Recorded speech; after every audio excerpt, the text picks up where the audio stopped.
हिंदू गौर धर्म चटपना मपुंग ओय इपा इपू सिंगना लांजेना mama लेपाक Manipur थादोकना मिरमदा चेनरखिब Christ सही चातरा निपाल मणिपुर दे हिंदू लाइनिंग चटनरबा मतमनी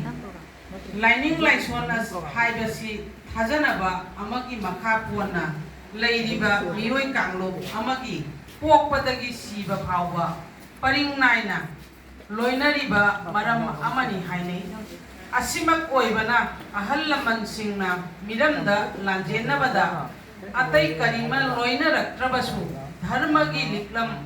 असिमदी थवाइदा हक्चांगदा चुसिन्दुना लाखी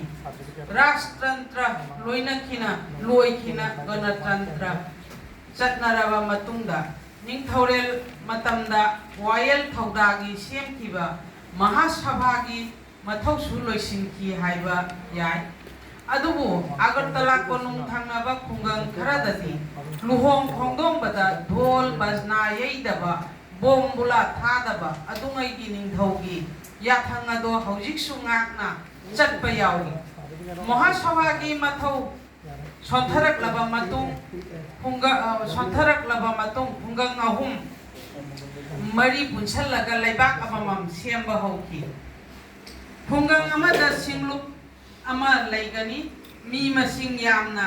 खुंगंग सिंगदी सिंगलुक मरी मंगा फाव लैबा यावि सिंगलुक पु खुन हायरगा सुखंगनै सिंगलुक खुदिंगमकी संबासा अमा संलाकबा अमा हापकनी पुंगैबा इसै हनबा लाइरिक हाइबा थीबा वारी लीबा लैगनी सिंगलुक की संबासा लैपाकता थौदादा यावगनी सिंगलुकता यावरबसु खुन चंगबा हाइनै सिंगलुकता जावबा मियोय पुनम खुन चंगबा हाइनै खुन चंगदबा लैबा इमुंग यावनदे हाइबा याय अमरोमदा फुल खुन हाइरगा खुंगंबु खंगनै समाज की वायल बिचार मागी सिंगलुकना पांथोकनै सिंगलुकना लोइसिनबा ngamdaba थौदोक वाथोक लैबाक मियामदा पुखटना ताइसिनबा हौनै सिंगलुक अमदि लैबाक फमबदा फंग्राव सेटबा चटनदे अहल नाहा फिदा तोंगान मथंग फमनबा चटनै लैबाक फमबदा थौगलोल ngakpasi चेक्सिनै लुहोंग